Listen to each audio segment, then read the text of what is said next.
정경심 교수의 동양대 표창장 위조 혐의와 관련된 재판에 많은 관심이 쏠리고 있죠. 지난 9월 검찰이 사문서 위조 혐의로 정경심 교수를 처음 기소했는데 지난달 말 검찰은 범죄 혐의가 담긴 공소장을 변경해달라고 신청했습니다. 추가 수사를 해보니 위조 날짜는 2012년 9월 7일이 아니라 2013년 6월이었고 이 표창장을 위조한 방식이나 장소도 정확히 드러났다는 겁니다. 하지만 재판부는 지난 10일 날짜나 장소, 방법 등 중대한 사항이 바뀐 만큼 같은 사건으로 볼 수 없다며 변경 신청을 받아들이지 않았습니다. 당시 검찰이 강하게 반발했고 재판부는 퇴정 경고까지의 진풍경이 벌어졌다는 평가도 나왔었는데요. 오늘 열린 재판에선 강도가 한층 더 세져 고성까지 오갔다고 합니다. 이지훈 기자입니다. 지금 전대미문의 재판을 하고 계신다. 오늘 법정엔 이례적으로 9명의 검사가 출석했습니다.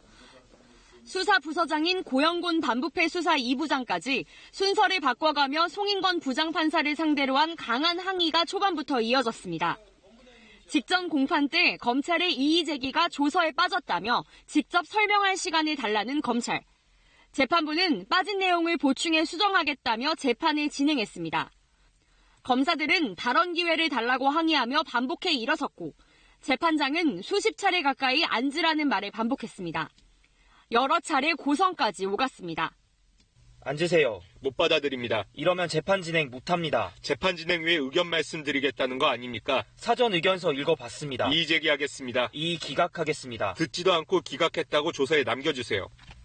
변호인까지 나서 검사가 재판장의 소송 지휘를 따르지 않는 오늘 재판 같은 건 30년 동안 본 적이 없다고 지적했고 검찰은 곧바로 검사를 비난하려고 변호인 발언 기회를 얻었냐고 받아쳤습니다.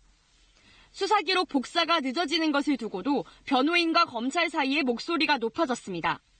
변호인 측은 검찰이 증거인멸의 우려가 있어 수사기록을 늦게 제출할 수밖에 없다고 했다며 재판이 지연되는 건 검찰의 책임이라고 비난했고 검찰은 신속하게 복사를 하라고 수차례 이야기했다며 재판장이 보석 청구를 언급했기 때문에 일부러 재판을 지연시키는 게 아니냐고 비난했습니다.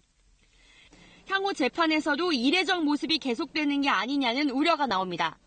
편파적 재판 진행이라고까지 언급한 검찰은 재판부 기피 신청을 진지하게 검토하겠다고 밝혔습니다.